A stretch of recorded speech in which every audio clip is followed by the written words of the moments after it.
with the Delhi BJP President Adesh Gupta having given a complaint now to the DCP to register an FIR against Najinder Pal Gautam.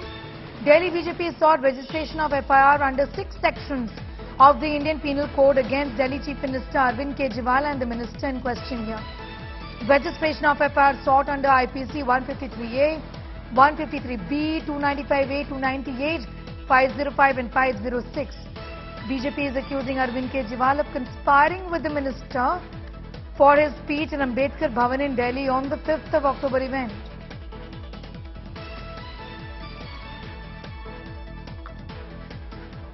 Well, AAP is in the dock over Delhi minister's anti-Hindu oath. In a video shared by the BJP AAP minister, Gautam can be seen taking an oath to not worship Ram Krishna and other Hindu gods at Vishal Dham Diksha Samroh, an event organized by the Buddhist Society of India on the 5th of October. This event was attended by nearly 10,000 people who pledged to follow the 22 vows given by Baba Sahib Ambedkar while embracing Buddhism. The oath has triggered massive political war. BJP has come down heavily on the minister. The Saffron Party demanded the AAP chief to sack the minister. Arvind Kejriwal is angry, we hear. After the uproar, Gautam offered a clarification and said he does not intend to hurt the faith of anyone. He's also said that these 22 pledges were taken by Ambedkar as well. ईश्वर नहीं मानूंगा और ना ही उनकी कभी पूजा करूंगा। मैं ब्रह्मा विष्णु और महेश को कभी ईश्वर नहीं मानूंगा और ना ही उनकी पूजा करूंगा। मैं राम और कृष्ण को ईश्वर नहीं मानूंगा और ना ही उनकी कभी पूजा करूंगा। मैं गौरी गणपति आदि हिंदू धर्म के किसी भी देवी देवताओं को नहीं मानूंगा और ना ही उनकी पूजा करूंगा। ईश्वर ने कब का ये वीडियो है और सर जो वीडियो में कंटेंट है उसको लेकर के आपका क्या स्टैंड है? कभी कंटेंट पहले पूरा देखिए। लोग आधा अधूरा कट पेस्ट करके, भारतीय जनता पार्टी की आदत रही है वो झूठ बोलना और हर धार्मिक मुद्दे को भी राजनीति में घसीटना। क्योंकि कोई राजनीतिक प्रोग्राम नहीं था। भारतीय बौद्ध महासभा जो डॉक्टर बाबा साहेब अम्बेडकर जी ने बनाई, हर साल दीक्षा का आयोजन होता है। जब डॉक्टर बाबा साहेब अम्बेडकर जी ने 14 अक्टूबर 1956 को बौद्ध धर्म की दीक्षा ली थी और उन्होंने लाखों अनुयायियों को बौद्ध धर्म की दीक्षा दिलाई, 22 प्रतिज्ञाएं दिलवाई। वो जब हर साल बौद्ध धर्म दीक्षा का आयोजन पूरे देश में हजारों स्थानों पर होता है और पूरी दुनिया में होता है, वहां भी बौद्ध धर्म की दीक्षा दिलाई जाती है और 22 प्रतिज्ञाएं कराई जाती हैं।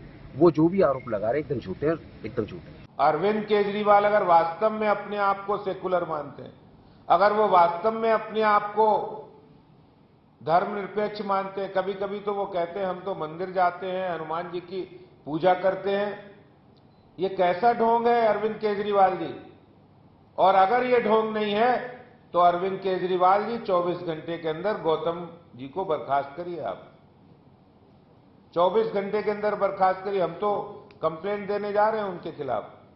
आज हम सब जा रहे हैं, इसकी कंप्लेन कर रहे हैं और इस मिनिस्टर को यथाशीघ्र इसको संवैधानिक पदों पर रहने का अधिकार नहीं है। क्योंकि कोई भी व्यक्ति जब ऐसे पद पे आता है तो उसका पहला शपथ होता है संविधान का शपथ। उसमें आप जिसको भी मानते हैं, उसको गॉड को माने, ईश्वर को माने, उसकी शपथ लेकर के कहते हैं कि हम शपथ लेते हैं कि हम संविधान की रक्षा करेंगे, अक्षुणता को बनाए रखेंगे, संप्रभुता बनाए रखेंगे। ये शपथ कहां गया अरविंद केजरीवाल? क्यों दिलाते हो शपथ? आम आदमी पार्टी लोगों का धर्म परिवर्तन करा रही है। पंजाब में, दिल्ली में, ये सब लोगों को जानकारी थी किस तरह धर्म परिवर्तन के अड्डे खोल रखे हैं। लेकिन जनतक तौर पर सामने खड़े होकर मंच पे कभी कोई ऐसी बात कहेगा, इसकी किसी ने कल्पना नहीं की थी। मुझे बहुत दुख और खेद हुआ है आज। मुझे लगता है कि भारत का आने वाले समय में चेहरा मोहरा कैसा होगा। अरविंद केजरीवाल भारत को क्या देना चाहते हैं? हमारे बच्चों का भविष्य कैसे होगा जब मुख्यमंत्री और मंत्री मंचों पे खड़े होकर किसी धर्म विशेष के लिए कहेंगे कि इसको नहीं मानो, कल को दूसरे धर्म के खड़े लोग होंगे, इस धर्म को मत मानो, हम कसम खाते हैं हम इस धर्म के लोगों को खड़े नहीं होने देंगे। इस तरह की जो काम किया है ये घोर पाप अपराध है। ये इसका संवैधानिक पद पर रहने का अधिकार नहीं है। हिंदू देवी देवताओं को गाली देना, अपमान करना, हिंदू परंपराओं का अपमान करना, इस प्रकार की भाषा, वो भी मंत्री रहते हुए, ये शायद देश में पहली बार किसी संवैधानिक पद पर बैठे हुए व्यक्ति ने सार्वजनिक तौर पर हिंदुओं के खिलाफ और हिंदू देवी देवताओं के खिलाफ इस प्रकार की भाषा बोली है। एक तरफ तो राजेंद्र पाल गौतम हिंदू देवी देवताओं को गाली दे रहे हैं और दूसरी तरफ अरविंद केजरीवाल गुजरात में जय श्री कृष्णा बोलने का ढोंग कर रहे हैं। Amit Bharadwaj is getting us more details on that story, joining us on that controversy. The AAP says this is much ado about nothing. What is it that he said wrong? This is Ambedkar who said the exact same thing. Somebody is just repeating what has been said by the very, very respected B.R. Ambedkar. Amit?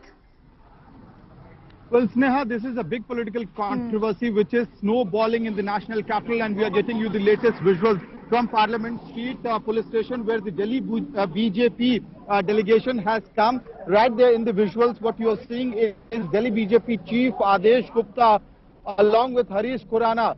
Two of these had come to Parliament Street police station to file a complaint against Delhi Chief Minister Arvind Kejriwal along with the Delhi SC/ST Welfare Minister Rajendra Pal Gautam. So clearly the legal trouble for the AAP minister is increasing. It is snowballing. On the other side, you have Rajendra Pal Gautam saying that what he has said is repetition of Ambedkar's woe. What he said is nothing new, and he is accusing that the BJP is trying to snowball the issue. The BJP is trying to actually score a political points by raking up controversy in regards to the Ambedkar Bhavan event where Diksha of Buddhism was taken at a large scale by at least 10,000 people. That is what the organizers had claimed in the first position. But Sneha, what we are also learning through our sources is that Delhi Chief Minister and Aam Aadmi Party convener Arvind Kejriwal is not happy with the conduct of Rajendra Pal Gautam.